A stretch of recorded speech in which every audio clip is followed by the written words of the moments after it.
Texas is one of the fastest growing states in America. People are flooding in from California, New York, and everywhere in between. The narrative is simple. Texas real estate only goes up. But here is what they are not telling you. Behind the statewide numbers, there are cities where prices are heading in the opposite direction right now. Sellers are slashing asking prices. Homes are sitting unsold for months. Inventory is climbing, and buyers are not biting. This is not a future warning. This is 2026, and it is already happening. Today, we count down 9 Texas cities where home prices are crashing right now. If you own property in any of these places, you need to watch this. Let us get into it. Lubbock sits on the South Plains of West Texas with a population of about 260,000. It is home to Texas Tech University, a growing healthcare sector, and some of the most affordable home prices of any mid-sized city in the state. For years, that affordability was a feature. People came for the low cost of living and stayed because the jobs were there. But right now, the market is showing cracks that the statewide headlines are not capturing. Over 21% of all homes listed for sale in Lubbock have had their prices cut. That is more than 1 in 5 sellers admitting the original number was too high. Home value growth has stalled to just 1.8% year over year, which sounds acceptable until you account for inflation running above 3%. In real dollars, Lubbock homeowners are losing ground. The overvaluation rate sits at 13.4%, meaning homes are priced about 13% above what local economic fundamentals can actually support. When the median household income is around $52,000 and the median home price is pushing $265,000, the math starts to strain. The income-to-price ratio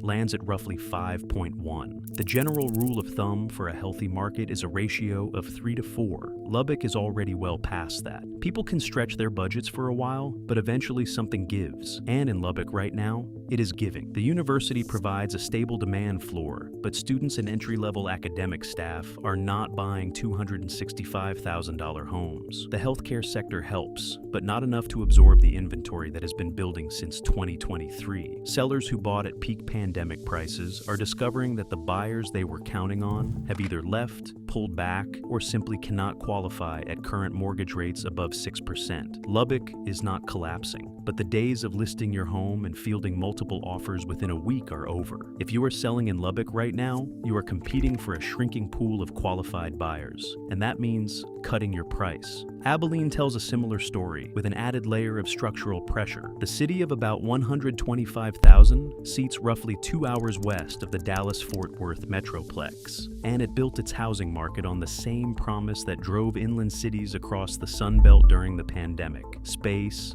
affordability, and distance from the chaos of major metros. That promise worked for a while. Prices jumped, investors came in, new listings multiplied.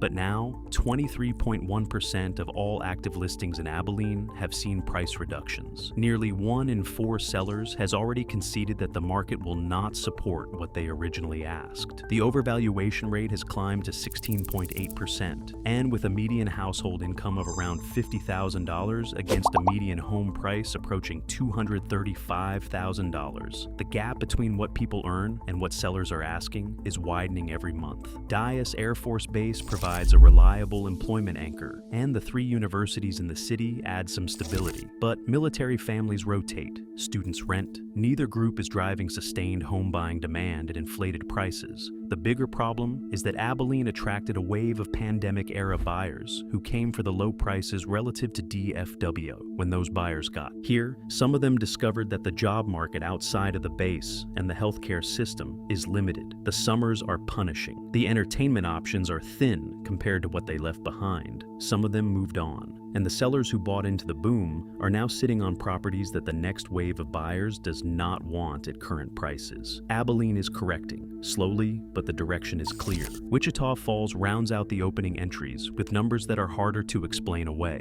Located about 90 minutes northwest of Fort Worth, near the Oklahoma border, Wichita Falls has a population of roughly 102,000 and an economy anchored by Shepherd Air Force Base and a regional healthcare system. It has never been a flashy market market. It has always been one of the cheaper places to buy a home in Texas. But cheap does not mean immune. Over 19.8% of listings have had price cuts. The overvaluation rate sits at 14.2%. And the income-to-price ratio, with a median household income near $49,000 and median home prices around $175,000, is sitting at approximately 3.6, which is at the outer edge of what analysts consider sustainable. The base provides stability, but the broader private sector economy is thin. Population growth has been flat for over a decade. The people who are going to move to Wichita Falls largely already have. There is no major employer on the horizon drawing in new residents, no remote work boom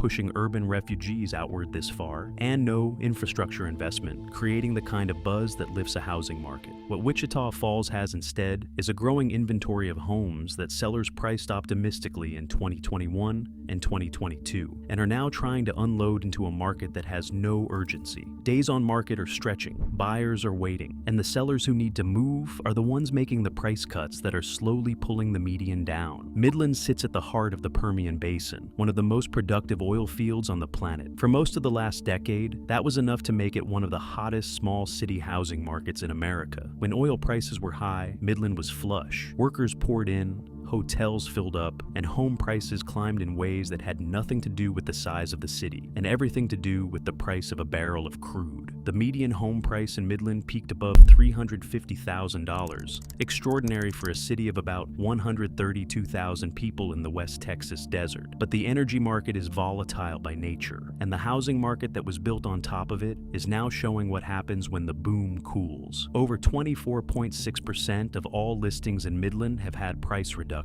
That is nearly 1 in 4 sellers dropping their asking price because the buyers are not there at the original number. The overvaluation rate has reached 21.3%, the highest of any city in the first half of this list. When median household income sits around $72,000 and the median home is still priced near $340,000, the income-to-price ratio lands at roughly 4.7. That is well outside the healthy range of 3 to 4. And in a city where income is almost entirely tied to a single volatile industry, that gap carries more risk than the number alone suggests. Oil prices have softened from their post-pandemic highs. Drilling activity in the Permian has moderated. The companies that were staffing up aggressively in 2021 and 2022 have pulled back on hiring. Some workers who came for the boom have followed the work elsewhere or returned to where they came from. The investors who bought rental properties betting on continued population growth are now sitting on inventory they cannot fill at the rents they projected. Midland is not crashing off a cliff. The oil industry is not disappearing. But the housing market here was priced for a boom that has already passed, and the correction is underway whether the headlines say so or not. Odessa shares a metro area with Midland and shares nearly every structural problem, but with worse underlying numbers and less of the brand recognition that gives Midland a floor.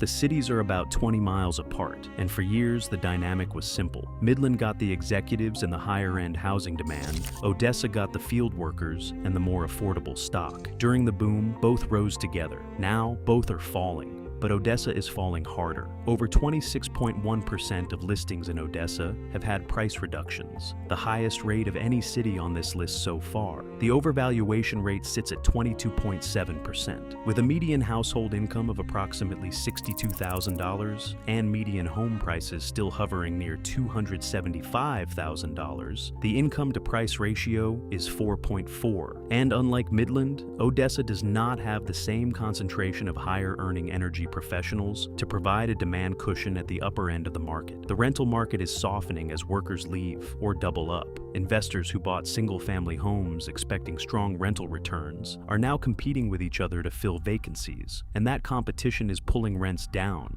which in turn makes the math on holding those properties even worse. If you bought a home in Odessa in 2021 or 2022 at peak energy boom prices, your equity is thinner than you think. And if oil prices stay where they are or drift lower, that equity will keep thinning, kind of like the patience of anyone still watching a video about crashing home prices without hitting the subscribe button. Come on, this channel covers Texas real estate every single day. Hit the button. Your home value might be shrinking, but this channel is only growing. San Angelo rounds out the middle section of this list and deserves more attention than it typically gets in statewide housing conversations. Located about 90 miles south of Abilene in the heart of the Concho Valley, San Angelo has a population of roughly 100,000 and an economy built around Angelo State University, Shannon Medical Center, and a modest but real agricultural and ranching base. It has always been considered one of the more stable small city markets in Texas, which is exactly why the current numbers are worth paying attention to. Over 20.9% of listings have seen price cuts. The overvaluation rate has climbed to 15.6%, and the income-to-price ratio, with a median household income near $51,000 and median home prices pushing $230,000, sits at approximately 4.5, well above the sustainable threshold. The university and the hospital provide employment anchors, but they also create a ceiling on income growth. These are not industries that generate the kind of salary inflation that lifts a housing market out of an overvaluation problem. San Angelo attracted pandemic-era buyers who wanted small-town Texas with real infrastructure and genuine community. Some of them are still here, but the wave has passed, and the sellers who bought at peak prices or who have been holding out for peak-era valuations are now confronting a market that has moved on. Days on market in San Angelo have stretched significantly. Buyers are patient because they can afford to be. In a buyer's market, patience is a strategy. For sellers who need to close, that patience on the other side of the table means one thing: another price cut is coming. Beaumont sits in southeast Texas, about 85 miles east of Houston, close enough to the Gulf Coast petrochemical corridor to benefit when energy is booming, and exposed enough to feel it when the sector pulls back. The city of about 115,000 has always lived in Houston's shadow, marketed to buyers as an affordable alternative with a real economy underneath it. During the pandemic, that pitch worked. Prices climbed. Investors came in from Houston looking for yield. Flippers bought houses, renovated quickly, and resold for margins that made sense when buyers were plentiful and rates were low. That game is over. Realtor.com projects a 3.8% price decline in Beaumont for 2026, one of the steepest projected drops of any Texas metro area, and placing it among the top declining markets in the entire country. On the ground, 25.3% of all active listings have had price reductions. That is 1 in 4 sellers who have already admitted the market will not support their original number. The overvaluation rate sits at 18.9%, and with a median household income near $53,000 against a median home price approaching $215,000, the income-to-price ratio lands at roughly 4.1. That is at the outer boundary of what analysts consider sustainable. And in a city where the industrial employment base is contracting, not growing, it is a boundary that is being pushed in the wrong direction. The petrochemical plants that anchor the local economy are aging infrastructure. Investment in new capacity has been inconsistent. Workers who might have bought homes here 5 years ago are now weighing whether Beaumont's job market justifies a 30-year mortgage commitment. Insurance is another layer. Southeast Texas sits in a hurricane impact zone, and coastal and near-coastal property insurance has become a serious financial burden. Some homeowners are paying double or triple what they paid just 3 years ago for the same coverage. When you add rising insurance costs to a mortgage at rates above 6%, the monthly payment on a typical Beaumont home becomes a stretch that a growing number of buyers are unwilling to make. The investors who came in during the boom are now competing with each other to find exits, and the regular buyers who were already stretching are not stretching anymore. Killeen lands at number 2 on this list, and it is the entry that tends to surprise people the most. This is a military city. Fort Cavazos, formerly Fort Hood, is one of the largest active-duty military installations in the world, with tens of thousands of soldiers and civilian employees, generating a demand base that most housing markets would envy. Killeen was supposed to be recession-proof. The federal government does not downsize overnight. Military families need housing. The argument for Killeen real estate was simple and seemingly airtight, but the data tells a different story. Killeen recorded a 5.9% 30% decline in median home prices according to Redfin data, making it the second steepest drop of any Texas city on this list. Nearly 27.4% of all listings have had price reductions, the highest rate of any city we have covered today. On a Killeen home, priced at the current median of approximately $225,000, a 5.9% decline represents over $13,000 in lost value in a single year. That is real money gone on paper. So, what happened to the military guarantee? The same thing that happened to every market that got ahead of itself during the pandemic. Investors happened. Between 2020 and 2022, institutional and small-scale investors flooded Killeen, buying up single-family homes to rent to military families on short rotations. They paid pandemic prices and built rental portfolios assuming the demand would never soften. It softened. Military families have options. The installation has on-base housing. Soldiers on tight budgets rent rather than buy. And when investor-owned rentals started competing with each other for the same pool of tenants, rents dropped, returns collapsed, and the investors who could exit started exiting. That exit pressure is now showing up in the price cut data. Over 1 in 4 listings in Killeen has already been reduced. Sellers who bought thinking the uniform guaranteed their equity are now discovering that the market does not care about guarantees. And if you are still watching this list, city by city all the way down to number 2, you are exactly the kind of person who should subscribe. I cover Texas real estate every single day. The data does not lie, and neither does this channel. Number 1 on this list is a place that most people outside of Texas have never heard of, and even some Texans would struggle to place on a map. Laredo, situated on the southern tip of Texas, directly on the Rio Grande and the Mexican border. Laredo is the largest inland port on the United States-Mexico border, a city of about 260,000 people, whose entire economic identity is built around international trade. When trade flows freely, Laredo prospers. When it does not, the city feels it immediately and deeply. And right now, Laredo is feeling it. According to Redfin, Laredo has recorded a 14.2% year-over-year decline in median home prices, the steepest drop of any city in the state of Texas, and one of the sharpest corrections of any metro area in the entire country. Homes that were selling in under 60 days 18 months ago are now sitting on the market for an average of 118 days, nearly double the time. The median sale price has fallen to $196,000 and is still trending downward. To understand why this is happening, you have to understand what Laredo actually is. The city was not built on tech or tourism or remote work migration. It was built on trucks. Hundreds of thousands of commercial vehicles cross between Laredo and Nuevo Laredo every year, carrying goods in both directions across one of the busiest trade corridors in the Western Hemisphere. That trade generates warehousing jobs, logistics jobs, customs jobs, and the kind of stable working class employment that quietly underpins a housing market. But trade policy uncertainty has rattled the corridor. Tariff changes, shifting trade agreements, and supply chain restructuring have introduced a level of unpredictability that makes employers cautious and workers nervous. When workers are nervous, they do not buy homes. During the pandemic, Laredo attracted a wave of buyers who were priced out of San Antonio and other larger Texas metros. They came for the affordability and the stable employment base. Prices jumped. The median home price in Laredo climbed from around $155,000 in 2019 to over $225,000 by 2022. That is a 45% increase in 3 years, built almost entirely on the assumption that the trade corridor would keep humming and the buyers would keep coming. The buyers stopped coming. The trade corridor introduced uncertainty, and the sellers who bought at peak prices or who held out hoping the market would recover are now sitting on homes that the market simply will not support at those numbers. Laredo is a real city with real economic purpose. The port is not going anywhere. The trucks will keep crossing.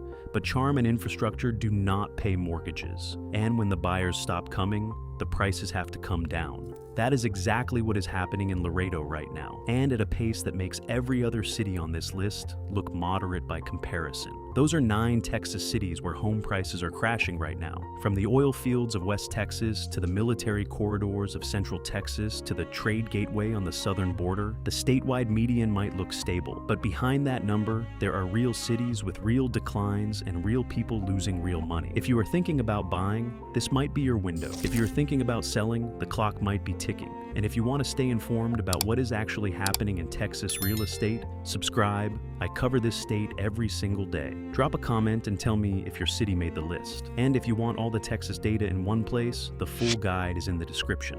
Every number, no fluff. We will see you in the next one.